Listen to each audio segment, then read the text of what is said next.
Hello and welcome to episode 78 of the Critical Twits Gaming Podcast. This week we've got interviews with Tristan Von Zahn, who came fourth at Euros, and Ben Nee, a popular content creator who came second place at Worlds.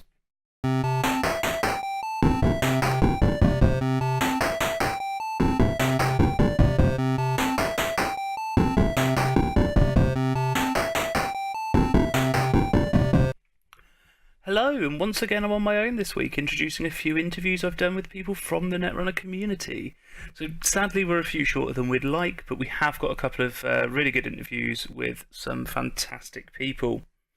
We'll be getting back on track with our Netrunner Noob series soon. We're just trying to find a good angle. We're not really sure whether we want to be aiming at this at post-rotation for anyone getting into the game now, or anything else. So if you've got any ideas on that, or anything you'd like to hear about from us, let us know. You can get in contact with us from all the usual places, from social media or our website, criticaltwits.com. As a side note, I am sorry if the audio quality is not amazing this episode. It's purely because I've not found myself a decent bit of software yet for Skype. But anyway, without dragging it on too much, here is the first interview with Tris. Okay, guys, we're here with our first interview today with Tristan Von Zahn. I believe I'm saying that correctly. Yes, you are, Joe. How's it going? It's going well. We're just about recovered from the expo and the lack of sleep and all the running of nets. Yeah, tell me about it, right? So, congratulations. Oh, thank you very much. You came fourth, I believe. Yeah, I did. Surprising even myself with that result. But yeah, it was a very, very cool weekend. Yeah, we absolutely loved it. I mean, especially getting to meet far more people in the community that I've not met so far. Yeah, it's really exciting to be able to put names to faces that you see on the internet, or indeed names to weird tags that people have on the internet. Or those disembodied voices that you're Yes, exactly. so Right? used to. I mean, this high wire guy. Who's that? Oh, it's Richard Hammond. What a fabulous man. Oh, yes. If you guys keep listening, we will have an interview with Richard Hammond later that will actually happen. I promise. Fantastic. This won't be aired until it happens. We will get an interview with him. Excellent. So, now it's 2019. Cool. Okay, so to start off, what decks did you take? So I did a lot of thinking about Netrunner while I was supposed to be doing work, but very little actual practice. But the practice that I did do in person was with my friend Theo, who managed to finish third at the tournament. Props to him for doing so well. We were fairly convinced that Haarspyroid engineering the future with Estelle Moon was going to be the deck to beat at the tournament. And every single test game that we played, it felt like far and away the strongest corporation deck that we could possibly play. So we knew that that was going to be locked in. I did waver a little bit, I must admit, and I got sort of cold feet the night before. But Theo thankfully gave me a bit of a smack with his Estelle Moon deck, and that sealed it for me. The real question was what was going to happen on the runner side. And of course, Theo being one of the top players in the UK, good friends with Chris Dyer, Laurie Poulter, Alex White, that same group of top tier UK players had been secretly testing out a wizard deck that he revealed to me the night before. Unfortunately, that deck doesn't have my favorite card in it, which is Account Siphon. So I knew that I was going to be playing something completely different to them, and I took Wizard with Account Siphon. The spicy tech in my deck was that I had 3 Account Siphons rather than the usual 2, and I also had a singleton copy of Rumor Mill, because we felt that turning off Estelle Moon early would be one of the only ways that you could defeat that deck consistently. And it turned out that that was a good decision in the end. Awesome. So the 3 Account Siphons and the Rumor Mill is all of your influence, if I'm not mistaken. Oh yeah, that's absolutely the only things that I managed to splash for, because as it turns out, putting things on the most wanted list at tier 3 makes them really expensive. It does. But it's probably justified. Maybe. I mean, I have said before that I think Rumor Mill is far too blanket a card and that it should have been more targeted. Something akin to a card like targeted marketing, where the corp gets to name a runner card, and when the runner plays it, they gain 10 credits. Rumor Mill should have worked in a similar way, where you name a particular kind of asset, say Jackson Howard, or a particular kind of upgrade, say Caprice Nisei, and it blanks only that card, leaving all your other unique cards viable as the corporation. But I think it has done some good things for the game. I mean, there would certainly be a lot less Estelle Moon running around if Rumor Mill was not most wanted listed. Yeah, no, that seems fair. I actually really like that idea of switching it to a named unique asset can't be used. Essentially, that would that would do cool things. You should go shout at them. Make that card. Yeah, I didn't win that prize, so I'll leave that to Mike to solve as a problem. Oh no, he's already hinted at what he wants to make as a card. Oh, I hope it's some sort of Jackson Howard replacement. That's really what the game needs right now, actually. He hinted something about mates that not all bad pub is bad. Oh, that's spicy. I quite like that. Certainly, it'll give a big boost to Wayland, which would be fabulous. Oh yeah, wouldn't it just? That was his kind of mention in his post-winning interview. They said, me and some friends have been saying, oh, wouldn't it be great to have this? He's like, so I'm hoping for something like that. Oh, I like that a lot. Yeah, here's hoping we get to see that card fairly soon. Yeah, definitely. Cool. So yeah, you came fourth. Were there any particularly memorable games for you?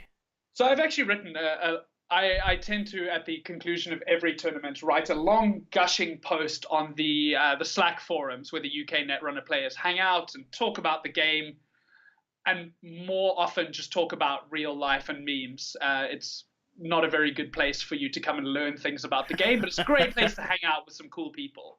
And I write long gushing posts every single time I finish a tournament in the UK, just because I love these people. I love the games that I get to play with them. And so I actually wrote one recently about the European Championships, talking about two of the games that I thought were memorable.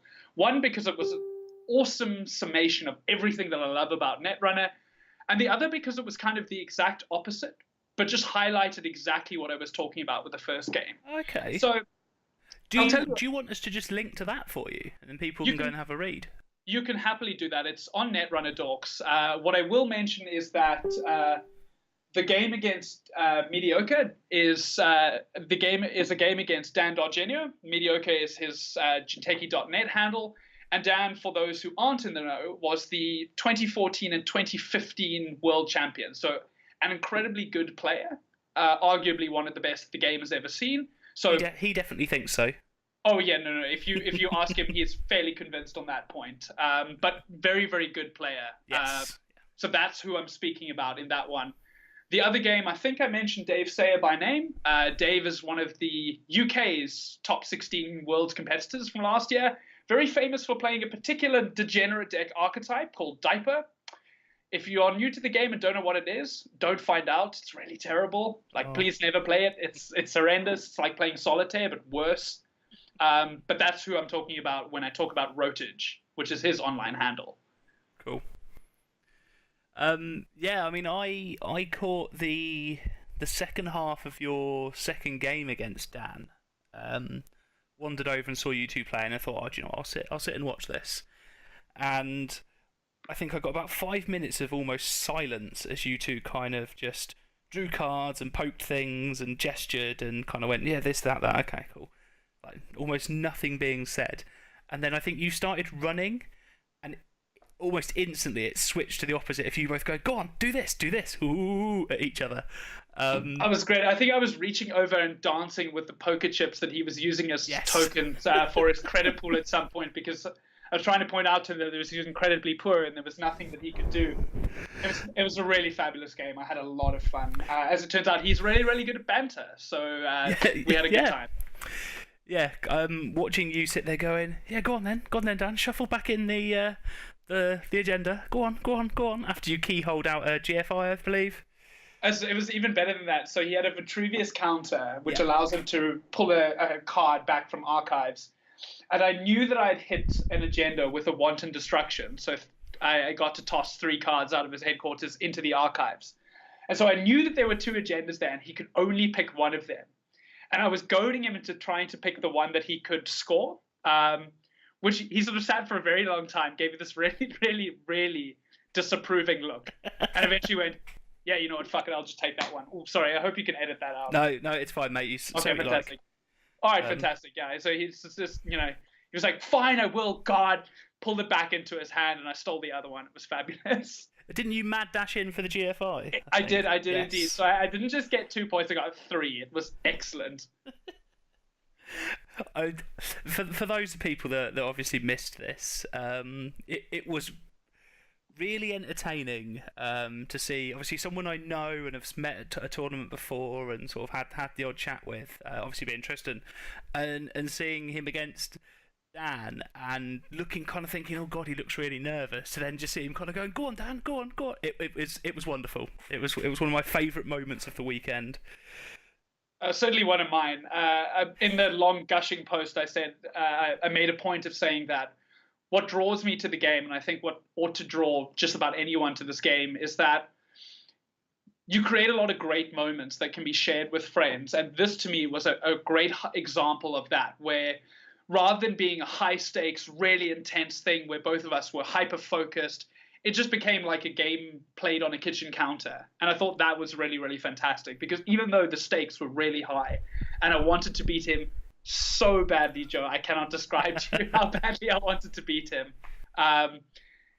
It was just a really fun game between two friends. And we've had, some chats throughout the weekend. We've become good friends after that. So I'm looking forward to many more games against him of that kind of nature. Yeah, and I know we've spoken about this. Anyone that you talk to about Netrunner will sort of talk about how good the community is, how solid everyone is, how friendly everyone is.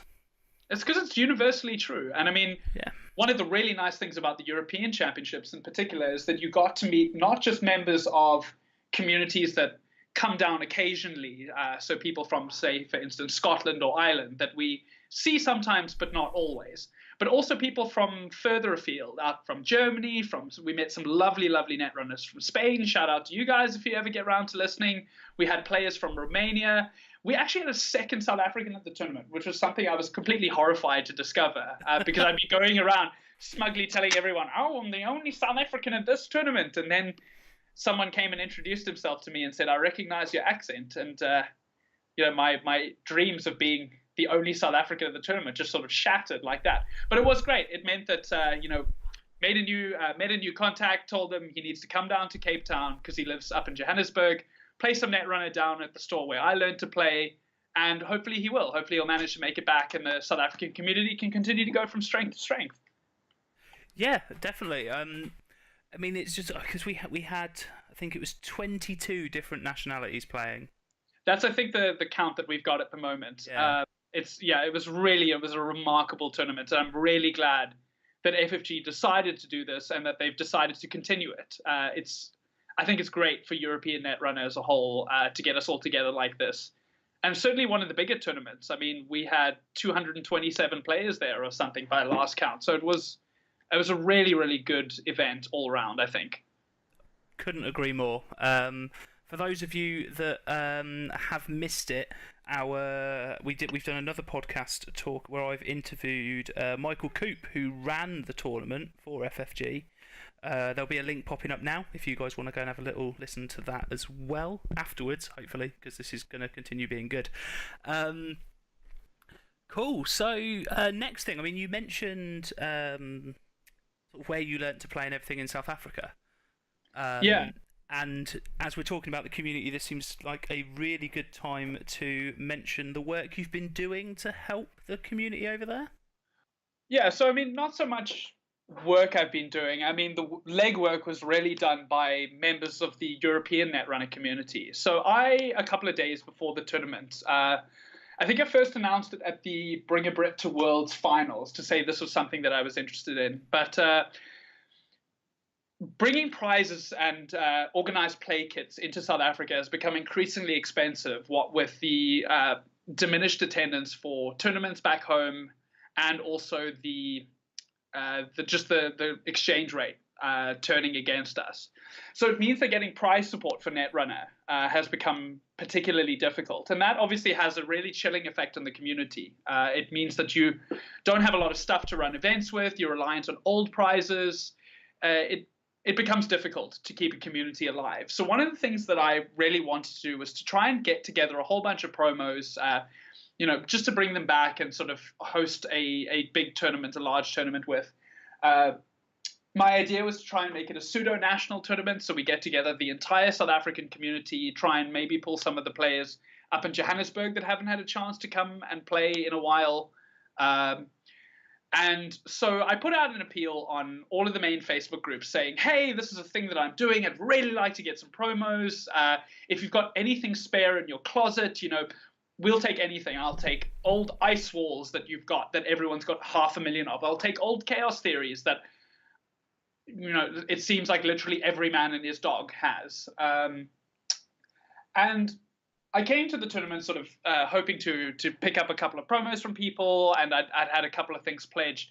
And what I didn't realize was just how many things I was going to leave the tournament with. I hope you've got access to the photo that I popped up on the Netrunner Dorks page to sort of show everyone the swag haul that I got. But it was unbelievable. Yeah, what I'll do now for everyone listening is, here is the picture. Ta-da!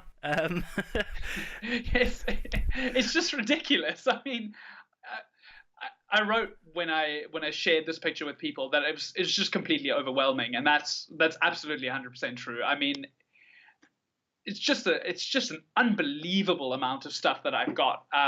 To be fair, I don't actually know how I'm going to get rid of it all.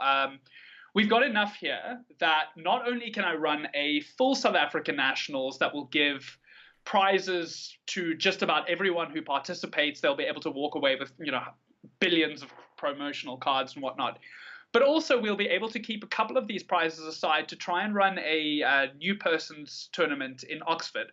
I know that the last time Oxford ran a newbies tournament, it was really well attended, really well received by the community. So hopefully some of the support can go towards helping the next one that we run, because this has just been absolutely remarkable. And I think it would be a waste to not give this out and give this back to more people. Oh, definitely. I mean, even just now, I've had a quick look at the photo again, and it's staggering the amount of support that you've been given. I mean, just in terms of things like the play mats that I've been given, I think I've got 10 here in the photo. One of them being Dave Hoyland's UK Nationals top 8 playmat that he won the UK Nationals on. So I mean, there's some really valuable stuff in here as well. It was just an unbelievable display of generosity from the community, and I've sort of poked Michael Boggs, the lead designer of the game, to say, hey, if you ever wanted to see just the kinds of people that you're designing this game for, here's an example of what they did for someone that put out a request for some help. And it's a testament to just how amazing this community is. It's unlike any other competitive community I've ever been involved in. I couldn't agree more. I mean, for anyone as well that is considering taking up Netrunner, thinking, oh, is it worth getting into? I mean, and that was on the Facebook group, wasn't it? Yeah, absolutely. So you've got the lead designer for this game is active in the community. I believe they always have been, as far as I'm As far as I know, Lucas was a bit more in the shadows. He did interact occasionally, but he wasn't certainly not as active as Michael has been. Michael has been absolutely incredible, and Damon to a large extent as well has been great in sort of talking with the community, sharing their opinions, getting the opinions of different players. I know that Michael's redesign of the Most Wanted list took into account a lot of player feedback as well, which I think is really, really healthy for the state of the game, because you've got players here that can put in collectively way more testing and way more time into the game than the designers or the play testers ever could. Of course. And so it's, in some ways, the players know this game a lot better than the designers themselves. So it's really important to get their opinions on different interactions, what they want to see out of the game, what they like, what they don't like.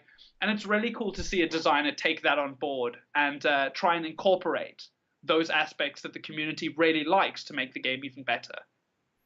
Yeah, I mean, these are things that I've said numerous times, but it's been really nice talking to different people that are competing at the highest end of this game that are saying the same thing. It's very weird to have such a large vocal community singing from the same hymn sheet. Yeah, absolutely.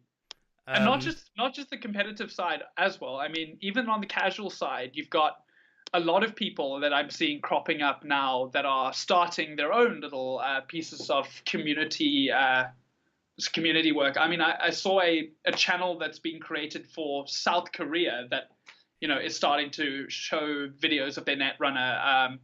There's on a great website, a community-run website called Always Be Running that collects tournament results from tournaments all around the world. There was a Japanese tournament about a week ago that ran with just the core set, but it was awesome to see pictures from that event. I mean, it's a massively diverse community and a really involved community. So if you are thinking of getting into the game and you've been hesitant, definitely take the plunge. It's well worth your time. Yeah, I couldn't agree more. And it's not even one of these games that's going to break the bank to get into either. No, certainly not with the new rotation that's about to hit the game in a couple of months' time, where the first two cycles will, as far as I understand, still be available, but will no longer be legal for tournament play. So there's even less to buy if you want to catch up and get the full set. Yeah. But I've always said that you don't actually need it. The release of the new big box Terminal Directive has meant that you can have a fabulous time on a kitchen table with just a copy of the core set and Terminal Directive to play through. So now is the time really to get into Netrunner. Absolutely, it's a fabulous game.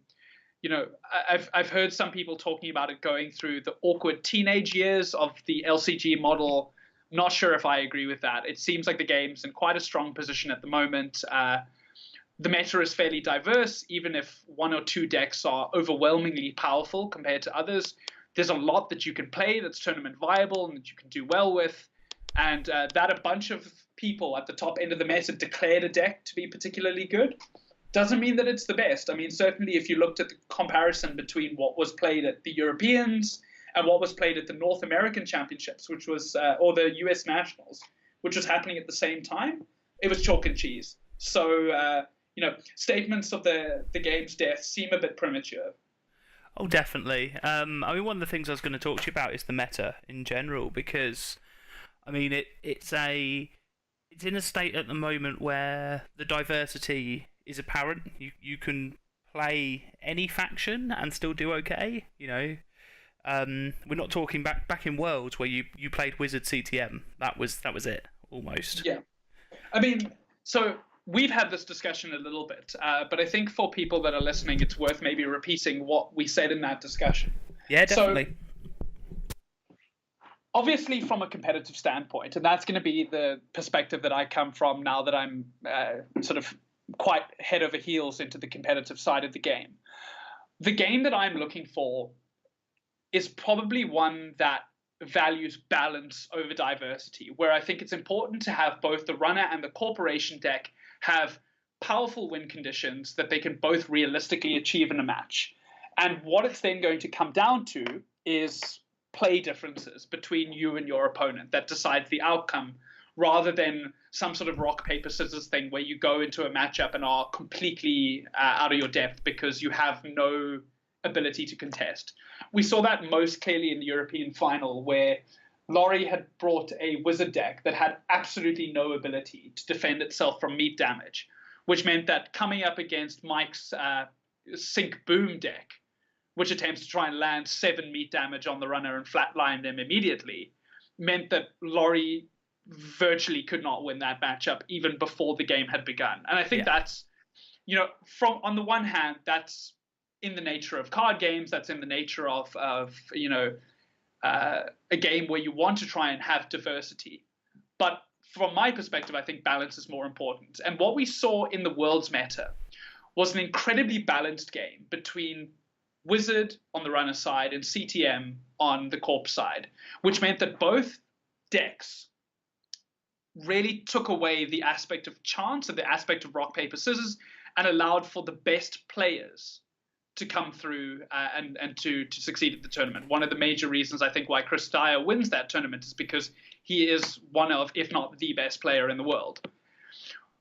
Fast forward to now, and what we've got is a slightly different situation where there are certain decks that are dominant, but because players are teching very heavily to try and deal with those decks, because you need to put in a lot of cards to be able to deal with the Estelle Moon, Acid Spam, vomit all my cards all over the table into about 500 million remote servers, and then go from there. You need to put in a lot of cards to try and counter that kind of strategy. But of course, the more cards that you put in to counter that kind of strategy, the fewer spaces you have left to counter other strategies.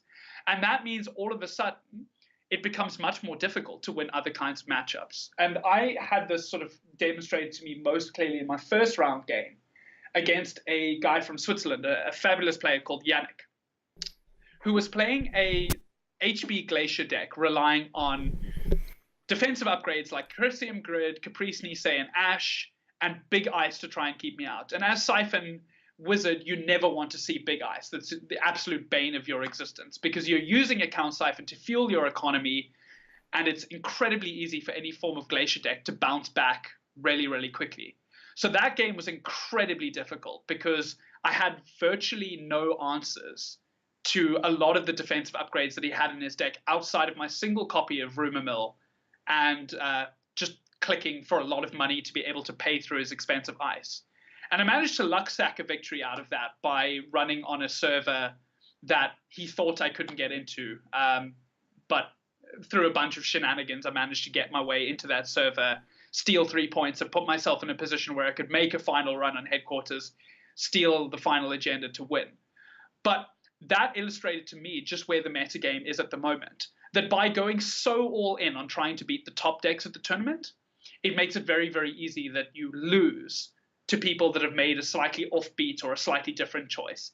And I think for the community as a whole, that's a really healthy place for the game to be in, because it means that anyone can pick up the deck that they like to play, put in a bunch of cards to improve that deck and make it more consistent, and take it to a tournament, and with the right kinds of play and the right kinds of luck, expect to do well. And I think that that's a really exciting space for the game to be in at the moment.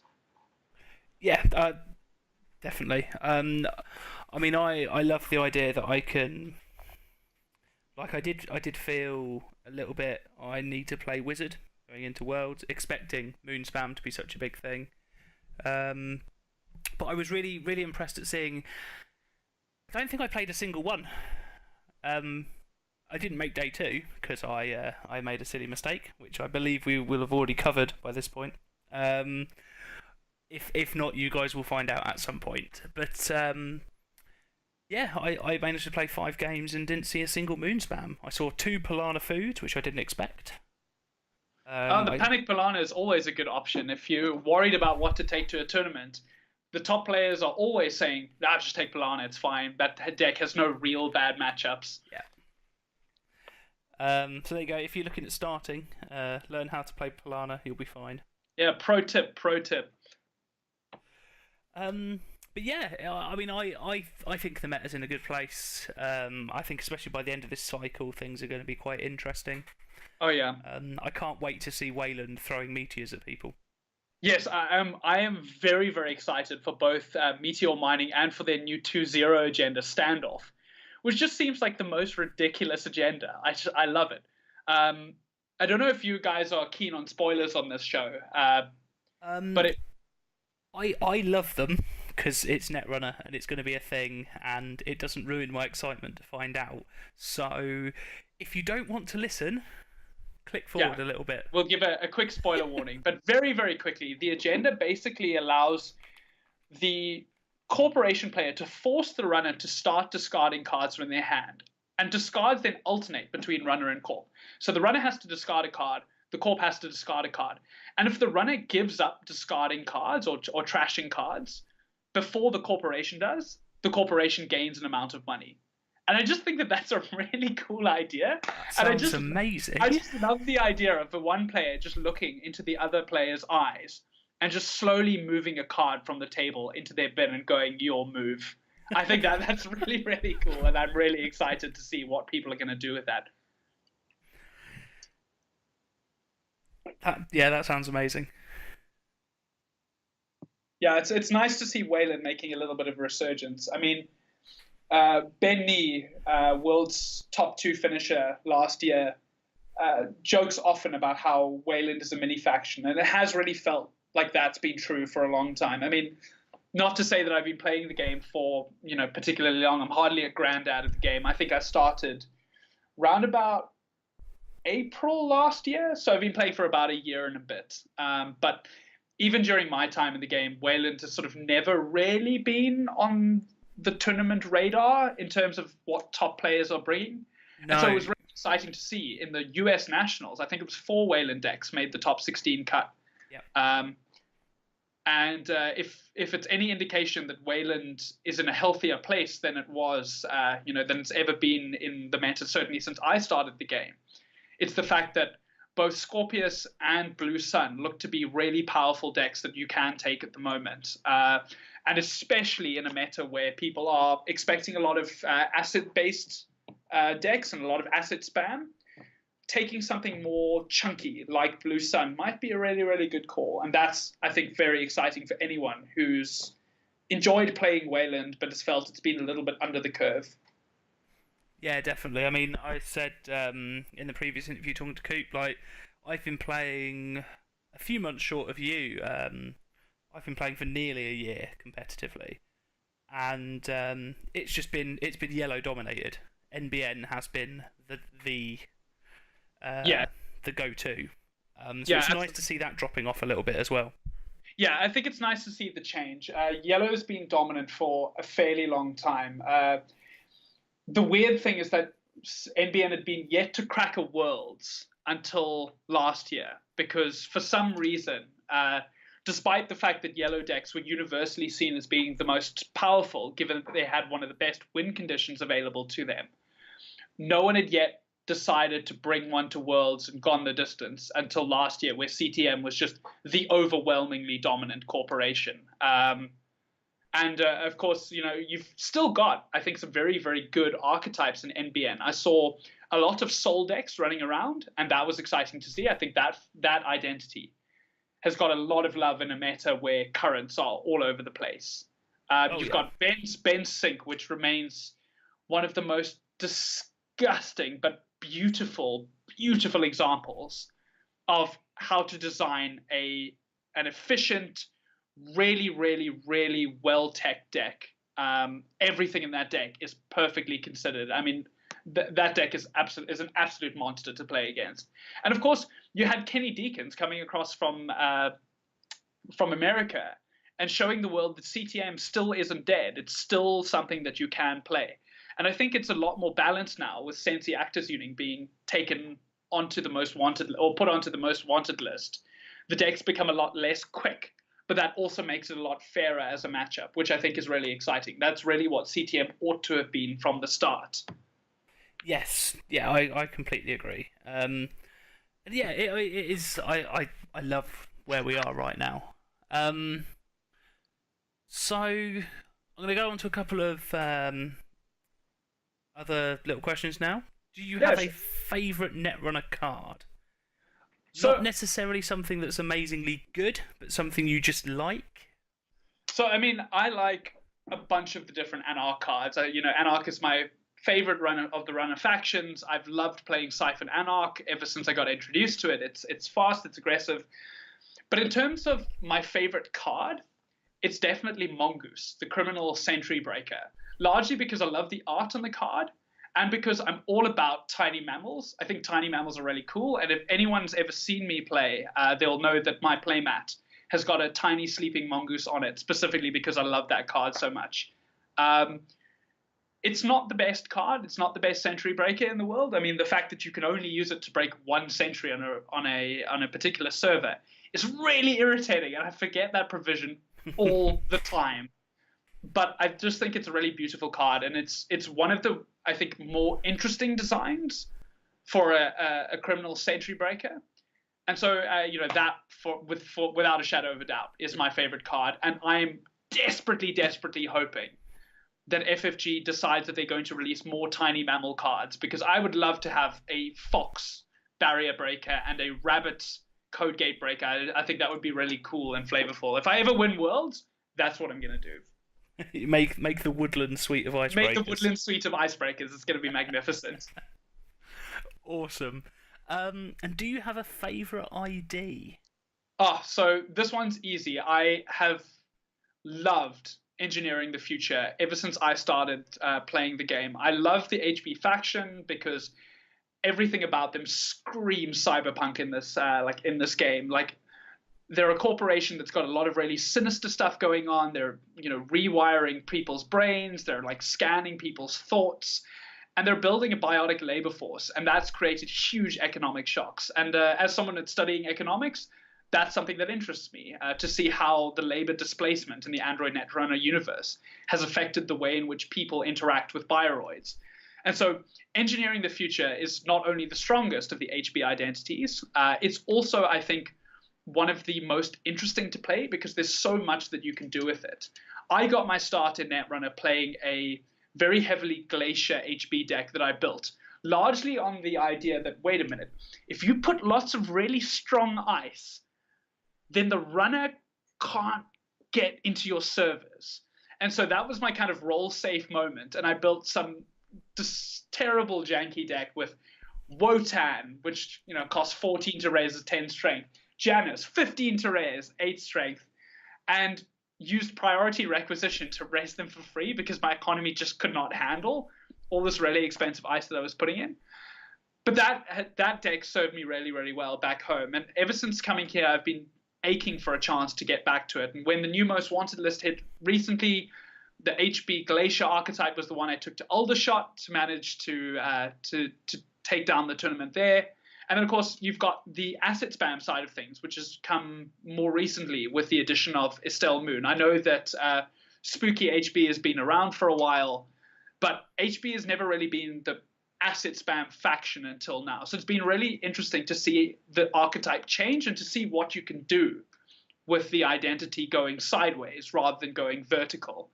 And so, yeah, HB, without a shadow of a doubt, is my favorite corp faction, and ETF, my favorite corp identity. Awesome. Yeah, that was an amazing answer. Well done. Cool. So, I reckon we'll wrap it up then by asking about your favourite board games for anyone that's either not particularly Netrunner focused or anyone that is Netrunner focused but wants to have something else to play. Sure. I mean, so this is actually a really interesting question. At the university where I study at, a bunch of people and I have sort of come together every Wednesday in support of each other's welfare to have tea and biscuits, generally talk about how terrible our situations are with regards to theses and supervisors and whatnot. And I've recently started trying to get them involved in board gaming and to say to them, there's this whole other world that you're not exploring that is really exciting and that I love that you really should get involved with.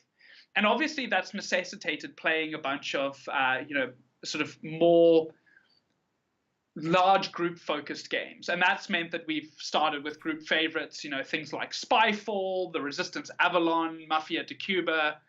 But the one that I've enjoyed the most has been Skull, and that has gone down really, really well with the entire group.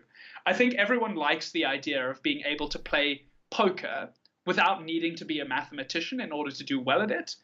And the mirth that we get from watching someone agonize over whether or not they're going to flip someone else's tile in order to try and reveal that last flower that they need, and just knowing that it's got to be a skull because of the kinds of people that we play with has just been fantastic. So I recommend Skull, wholeheartedly. I think it's fabulous. You can buy it for, I think it's like less than 20 at the moment, and it's a beautiful version that they've released. The art is gorgeous, and it will give you hours and hours of entertainment and can be played while drunk as well, which is a really important thing amongst a group of university-aged friends. So, hand on heart, my recommendation, Skull.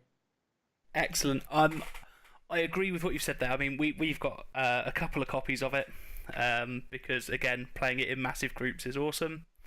The beautiful thing about it as well, for anyone that's tempted, go pick up a copy and then just hoard beer mats that are the same. Yeah, because it's absolutely a thing you can do. Get 4 beer mats that are identical and a permanent marker, and you've got another player. Yes, exactly. And that goes to almost infinitely sized games. I think the biggest we've played with is about 9 or 10. That is wild. It was it was interesting, but it is good. It is very, very good.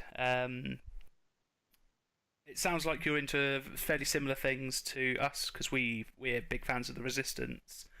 The Resistance has been sort of the one that we've cracked out the most frequently, largely because I've only updated my collection fairly recently. But Avalon has gone down really, really well. I think people really like the team element of it. They really like the negotiation, the fact that you can sort of switch in and out of the game over the course of an evening. So, if you need to reply to an email or something, it's something that you can quickly do. You can quickly zone out and then get back in without losing too much. And I think, that game works really, really well. It doesn't scale as well as something like Skull does, or something like Mafia de Cuba, which, is great all the way up into 10, 11, 12 players, which we sometimes get to. But for a group of 6 players that want a really fantastic evening, the Resistance has definitely been a crowd favorite back where I'm playing. Yeah, we refer to it as argument in a box. Oh, yeah, absolutely. But yeah, it is absolutely wonderful. Cool. So with that, is there anything else you want to say? So aside from giving a shout out to the South African Netrunner community and to say, hi guys, I miss you tons. Can't wait to be back and to show you all the cool swag that I'm going to bring down for a nationals that we're going to host. I think just another plug for the UK Netrunner community, just to say these guys are unbelievable. The entire community is absolutely fabulous. They're doing a lot of great work to try and build the community in places that, have seen a little bit of drop off or where numbers are a little bit low. And they're just the most unbelievably friendly and loving and fantastic group of people that I've ever come across. So if you want to get into Netrunner, I hope we've convinced you that the game is in a really good state and it's a great time for you to jump in. But I can also highly recommend jumping into the slightly more competitive side of Netrunner.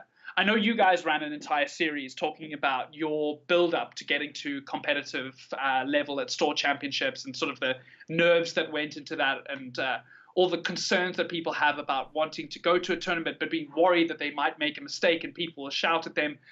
Nothing could be further from the truth. The community is absolutely fantastic when it comes to new players and to getting new players into the game and helping new players through their first tournament. So if at any point you're thinking of dropping into a competitive Netrunner event, be that a game night kit, be that a regional championships, be nationals, come by. You really will not regret it. Yeah, from our experiences, I think we would all agree. It has been nothing but enjoyable for us. Because even when you get absolutely smashed, you learn something. And actually, as a final point, for anyone that listened to our report on the charity gift tournament that me, Brian, and Jamie went to, my final game, where I mentioned getting absolutely destroyed by Shape of Bullshit, was at Tristan's hands. He made me appreciate quite how good that can be. Yeah, as it turns out, Haley is overpowered. FFG, please nerf. Yeah, I kind of sat there just going, right, things are happening. He's installing lots of stuff. What's going on? This is crazy. Yeah, I had so much fun at that charity gift tournament. It was fabulous to meet you guys there as well. Yeah, it was a great time. And again, this is the thing, guys. Like, just go, like you said, get involved. 100%. There is no worries about it. If you know someone that plays and you want to practice, but you can't get into playing down the pub or at someone's house, get someone to walk you through a game on Jinteki. Give us a message. We will sit over Skype and walk you through a game on Jinteki.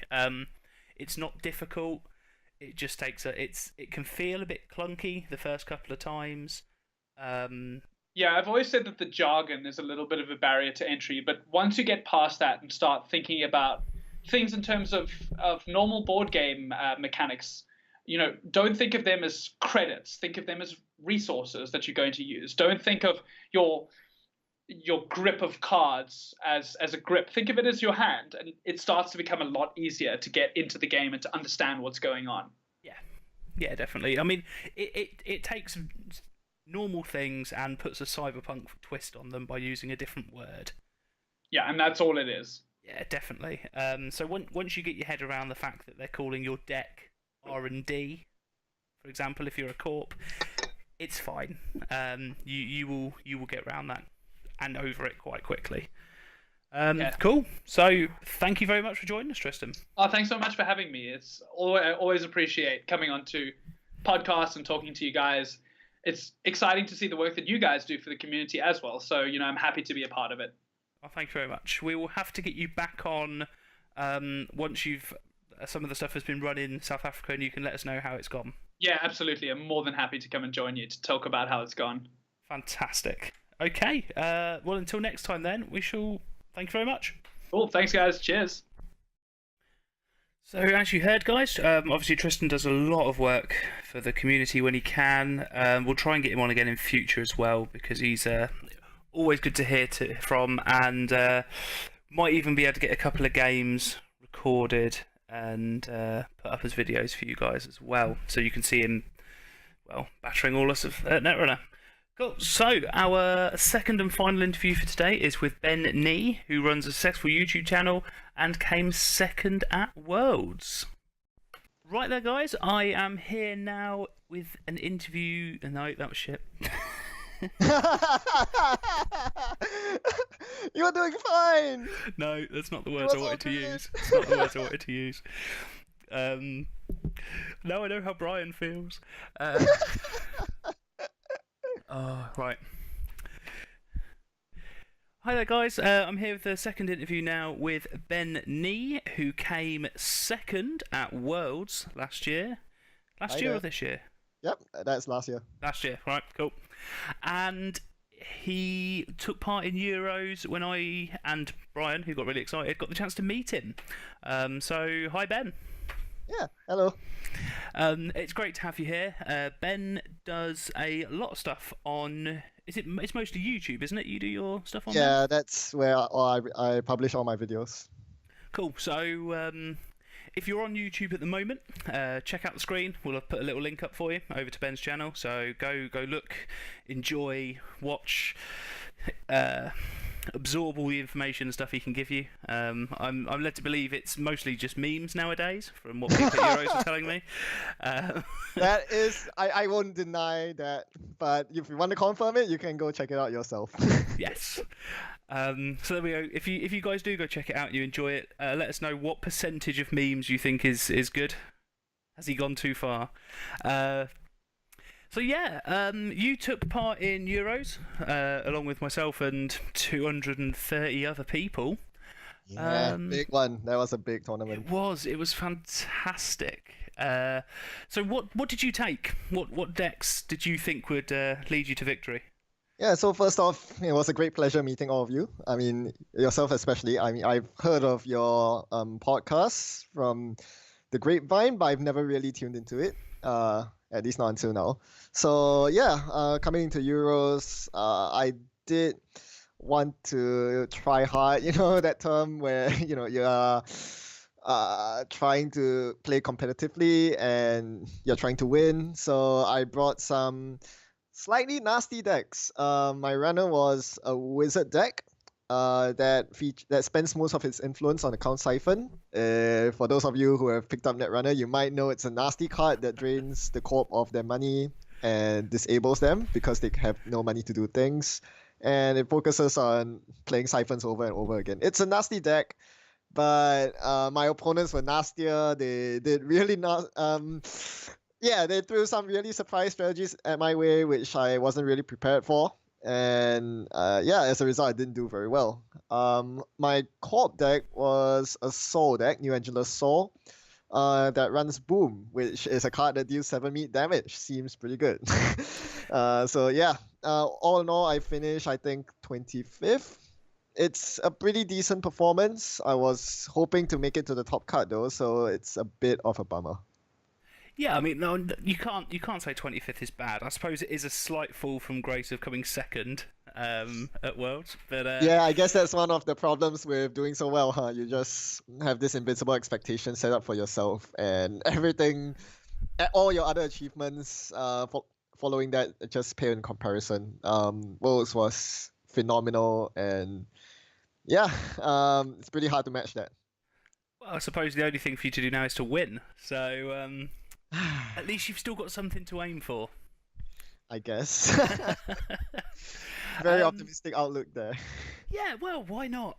Yeah, I mean, you are widely regarded as being a really good player, so I can't see any reason that shouldn't be an aim of yours. I wouldn't say that. I guess what I'm more well known for is my optimism, ironically.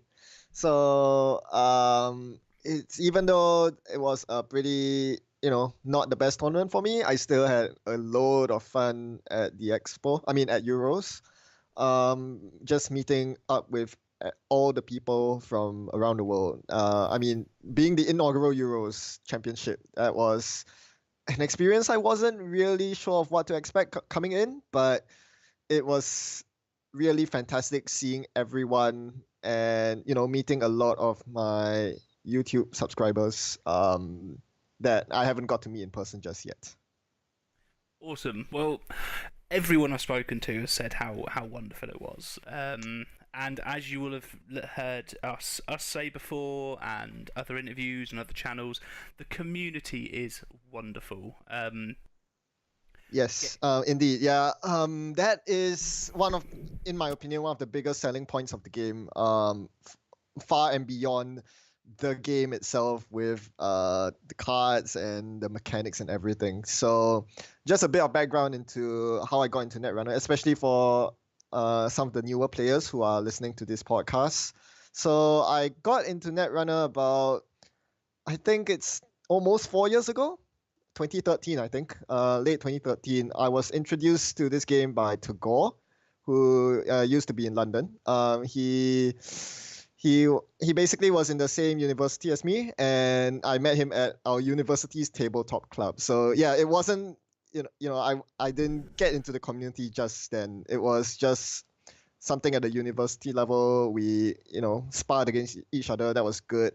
But even back then, I can empathize with some newer players who are like a bit apprehensive about joining the community. Back then, I was also rather resistant about going up to Netrunner meets in the local pub or the gaming shop. But well, as I continued playing the game and as I continued getting more absorbed into it, I started, albeit reluctantly, meeting up with all these foreign faces, people who I couldn't remember the names of, and participating in tournaments. So there's always a first step, I think. Yourself included. I'm sure you've had your fair share of experience, getting your feet wet into Netrunner, right? Yeah, I mean, we I had a very similar thing. I've only just finished university, literally a few weeks ago. Nice. Yeah, I should tell the podcast. I got my results on Friday. I got my first, so Woo! exactly, that all went well. Awesome, congrats. Thank you, man. But yeah, I got introduced to it from one of my lecturers, actually. Wow. Who went, oh, you guys are all into like sort of games. He's only a couple of years older than I am, and actually is Jamie, who is now part of the Critical Twits. So we've come a long way in the few years I've been there. But yeah, he sort of introduced me to it, and I started playing with the core set, which I had for about 3 years. Played a few games with some mates every now and again, and then about a year ago, just under a year ago actually. He sort of said, "Oh, let's start playing again." I introduced Brian to it. Aaron had a core set as well and played the odd game here and there. And we yeah, we kind of decided to get into it in a big way. So I went and bought a collection off someone and was just like, right, done. There we go. I've got everything. Yeah. And have jumped into it sort of feet first. We played a couple of little game night kit events, and then my first big event was the charity gift tournament. Oh yeah, that's an amazing event to start out with. Oh, it was brilliant, and it was kind of my first fit in the door with the community as well. Yeah, that's fantastic. So yeah, that's usually where things start, right? You start with a couple of mates, in your living room or down at a pub, wherever it is, just by yourselves, and that's perfectly natural. It was when I started meeting up with the other local netrunners that I started deciding to make YouTube videos, mostly out of pursuing improving my gameplay, should I say? Yeah. So it was mostly a very self-improving thing back at the time, but one amazing thing that I'm sure you agree with me is that when you do content creation, you start getting viewers, and that is another inroads to meeting up with the fantastic people that share the same passion as you. So because of my YouTube channel, I got to actually talk about the game with other players whom I would never otherwise meet face to face with, people from America and people from all over Europe. It's surprising how many people tune into my videos, and getting to see them in person at Euros was a big deal. I guess you've had a similar story with your Critical Twits podcast, right? Yeah, I mean, we don't do a lot of sort of Netrunner focus. We try and put out one podcast a month about it. Mostly sort of how we've gotten into it and our thoughts on different things that are coming out from a slightly newer person's perspective. Yeah, but I think the amazing thing is that because you have this vehicle for content creation, you actually you have an excuse to talk to people that you otherwise wouldn't get to talk to, like me. Oh, yeah. Oh, definitely. And that's amazing. I would have felt like I was being just a bit rude, really, coming up if I wasn't going. Do you want to do a thing? I don't know why that's less rude than just going hi. No, not at all. If anything, I feel like Euros was the perfect time to say hi to people that you know, or people that you just want to say hi to. It was the same thing with me at Worlds. I mean, before I got my second place achievement, I was, well, pretty much just another random net run on the street. But I still took it was a great opportunity to say hi to some of my biggest idols that play the game. Names like Dan Dargenio, Dean, Timmy Wong, these players that I've always idolized from a distance. And same thing here. Yeah, I don't think it's rude at all that you approach people that you subscribe to. If anything, I'm quite happy to hear that. You know me through some way or another. I'm sure anyone that follows the Netrunner competitive scene, even just from the world stuff, will have heard of you. We've had the same thing. We all got so excited when we got mentioned on Run Last Click as a podcast. Getting to meet Christian over the weekend from Teamwork Cass was amazing. And having him get really excited, going, "Oh, it's you guys! We listened to your stuff." And it was just, it was amazing. Really, really nice time. So this is it. I mean, if any of you guys out there that are listening, you take the same steps. Go start a podcast. Talk about stuff. Don't be better than us, because then people will stop listening. But but yeah, don't be afraid to just immerse yourself in the community, because you're surprised at how welcoming that people are. No, this is it. Yeah, and it's been nothing but wonderful. So we know what you've taken. Well done on taking Soul. I absolutely love the idea. I'm really hoping they make a runner that plays around currents as well. That would be fun. Yeah, because they've become such an important part. So, having spoken about the decks you took and how you've done, were there any massive surprises for you at Euros? Like for what other people were running? I I suppose a bit. I was quite honestly, I was a bit taken aback by the amount of sheer variety that some of the decks in the lower tables, yeah, by the sheer variety of decks at the lower tables. It kind of took me by surprise, and that was one reason I wasn't able to do so well. I was stuck at the lower tables, and I wasn't really able to crawl out of it because people were just hitting me with the most random cards at times that I didn't expect. As for the more competitive side, the top cut and everything, things were mostly expected. I felt that the decks, I mean, the ID choices from the players by the top in the top cut were rather homogeneous, but that is to be expected of play at the competitive level at at the pinnacle of competition. So I think it was all in all interesting to see what people gravitated towards, and for the lower tables, the the sheer variety of archetypes that came out from all the different regions. You have various parts of Europe, bringing their own pet decks and pitting it out, which I find absolutely amazing. Yeah, and this is it. I mean, and this leads nicely into the next thing I wanted to talk about as well, with just kind of like the state of the meta at the moment. I personally think it's in a great place because you can have this variety of decks, and I know it's not necessarily a popular opinion. Some people liked the Worlds meta, where it was you play CTM and you play Wizard, and then you just see who can play them best. Yeah. But I myself like a bit of variety. Yeah, so it's a very tricky topic, I'm not going to lie.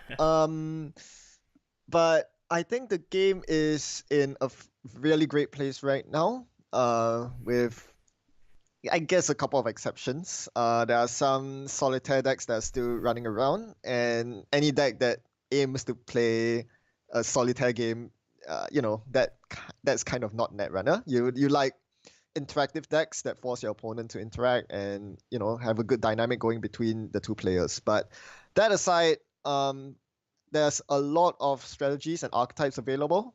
You have tag-based decks, you have glacier decks with that play a lot of ice and try to score agendas the normal way. You have rig shooter decks. You've seen the Scorpio's defense system ID. That one that tries to remove your programs from the table. That's another way you can do things. There's net damage, there's meat damage. So many different viable options right now, and I think that's a sign of a healthy meta. As for the competitive side of things, again, sometimes they appear homogeneous at times. You brought up a very good example with Wiz versus CTM. That's, well, shall we say that's something that's to be expected, given competitive play. It's not, I wouldn't even say it's a problem, but if you view it as a problem, it's not unique to competitive Netrunner. All other games out there, if it's competitive, people will gravitate towards the most consistent and the most viable strategies. That is just something to be expected. Yeah. Oh, completely. I have played, as everyone else will be sick of hearing, a number of things competitively now. I used to be into Magic. I have a very brief stint in Cardfight Vanguard. I've played Hero Clicks and Dice Masters at a national level, and done okay in both. So yeah, for me, I'm very used to the way a competitive meta sort of is shaped, and it usually is around something in particular that's really good. Yes.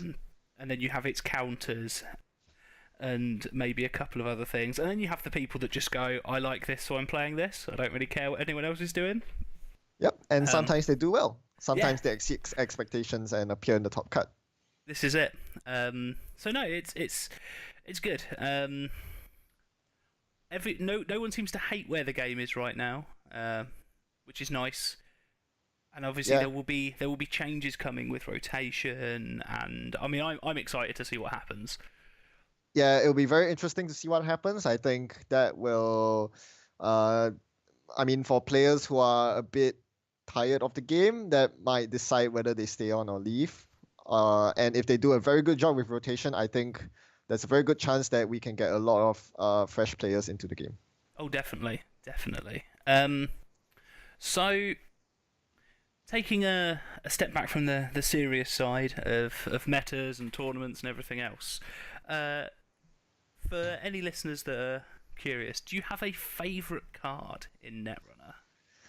Well, not really, but I guess I will have to go with the agenda that's my avatar. That's breaking news, all the way from Corset. Breaking news is, well, it's a very controversial agenda to say the least, but I like its proactive nature. It's a bit strong, but yeah, I like that there are tools in the game that reward proactive, aggressive court play, and breaking news is one of them. Yeah, no, that's fair. I think, like you say, being that little... Excuse me. Start that bit again. Right. No, I think that's fair. I think having a slightly more proactive corp makes it that, again, it's that little bit more interaction. Yes. You're not just sitting there going, no, stay away, get out. These are my servers. Yeah. You're actually kind of almost chasing the runner and predator turning prey and this kind of thing, and it's a really nice dynamic. So hopefully that'll be something we see more of. Yep, you put it pretty well. Yep, it's something that forces interaction and dynamic play between both players. I suppose something that's in the same vein that I don't know if I think it's going to be the best thing ever. I can already think of some horrible things that are going to happen with it. But the Wayland meteor mining agenda, where you get to fling a meteor at someone, I'm sure someone will come up with a horrible combination of combining breaking news scores and scoring that into a single activation. And yeah, maybe going, there they are, and throwing a meteor at their head.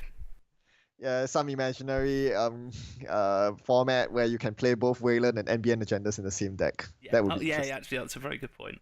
See, this is why you're the better player, Ben. You don't forget stupid things like you can't mix. No, it's a very good point, because now you want to create an alternative format. You introduce this new alternative format to your friends where you can mix agendas from different factions, and you build that deck and crush the faces with a meteor. Yes. I'd like to see that happen. I would love to see something similar happen. If they weren't both agendas. Right, so, after making myself look stupid, let's carry on to the next question. Do you have a favourite ID? Yeah, the answer is no. Again, not very preferential here, but one thing I must say is that there's been kind of a lull in terms of interesting ID designs. There were some really interesting ones in past cycles. Leela Patel is one that I always refer to. Leela's ability just seems so innocuous at first glance. The ability to return an ice to the corpse hand only when agendas are scored or stolen. It seems, hey, how many times are you going to trigger that again at one game? And how much does that actually do? When you actually sit across a Leela, that's when you feel that, wow, this ability can be really oppressive. So I like the sublime design there. So as I said, yeah, there haven't been much that have been printed since then, but Terminal Directive brought some really interesting IDs. The recursion-based IDs are, I think, some of the better design in a long time. So I'm looking at Steve Cambridge and Seda Laboratories. Those provide a lot of... They're both fun IDs because you actually have a lot of gameplay decisions to make. It's not easy choosing which cards to recur into your hand, but making the right decision can pay off big time, and that's why I like the skill-intensive part of Netrunner, and that translates into fun when you make the correct decisions and gain a lead during a game. Oh, definitely. I really like that with Steve Cambridge in particular. You have to make, not only do you have to make a choice in what you're going to do, you've still got to be interactive in triggering your ability. You're not sitting there being max and going, oh well, this just happens every turn for free anyway. you've got to get to HQ. Exactly. And avoid that Crisium grid and make it in and get that successful run to trigger the thing, to do something cool, to bring back your, I don't know, 15th account siphon, and just hammer the court that little bit more. But yeah, I that seems fair. I mean, I love Leela. I think she's one of the best criminal IDs. Yeah, I love these proactive IDs. As you say, I mean, you hit the nail on the head right there. For that very reason, encouraging proactive gameplay. You can't ask for more. This is it. Cool. So, I mean, so we're not dragging this out. That seems like a fairly good cover of the net running side of things. So if we, just in case we've got any listeners here that aren't particularly big on Netrunner but are just a bit curious, or if we've got any netrunners that are looking for something else to do while Jinteki's down, have you got a favourite board game? Ooh, oh man. Wow, you really pounced on me on that one. For the longest time, sometimes you go to a random board game night, you play a board game you've never played before, and you go home thinking, wow, I need to get more of this. I'm going to start looking up YouTube to see if there are playthroughs of that board game because it's amazing. Yep. Sometimes you get a feeling. I got that for Agricola. So okay, I'll still have to. Yeah, I'm gonna stick to that one because ever since my first playthrough of Agricola where I got hooked onto it, I don't think I've managed to get another game in that I can remember, and I'm still waiting for one. So yeah. Awesome. So there you go, guys. So, the second place person at Worlds loves Agricola. So if you like board games, most of you should probably know what it is by now. I think I don't know if we've done a review on it, but I know we've definitely played a fair bit of it. I believe Brian owns it. Nice. Where he buys all of our stuff, really. we kind of just sit there and go, oh, what have you bought for us to play this week, Brian? But no, it's a great game. So with that, is there anything else you would like to say to anyone listening, Ben? Have fun and don't be afraid because there's a lot to discover in this realm of Netrunner, both in the game and with the community. Yep. Awesome. Thank you very much for your time, Ben. I'm sure in the future we'll manage to do something. We'll try and get some community games up and recorded or something. Or bonus points if that's Agricola. Bonus points. I'm sure at some point we'll be able to organise a game for Agricola for you. You can sit and play Brian. I'm sure you'd love it. Cool. Right. Thanks for having me on. Thank you very much. Right, that's it for this week then, guys. Thank you very much to both of our guests. We look forward to both having them on the show again and potentially doing some collaborations in future. If you would like to get in contact with us, please don't hesitate to talk to us on social media, Twitter, Facebook. We've got our email address as well. You can find all of our details at criticaltwits.com. So until next time, thank you for tuning in and bye.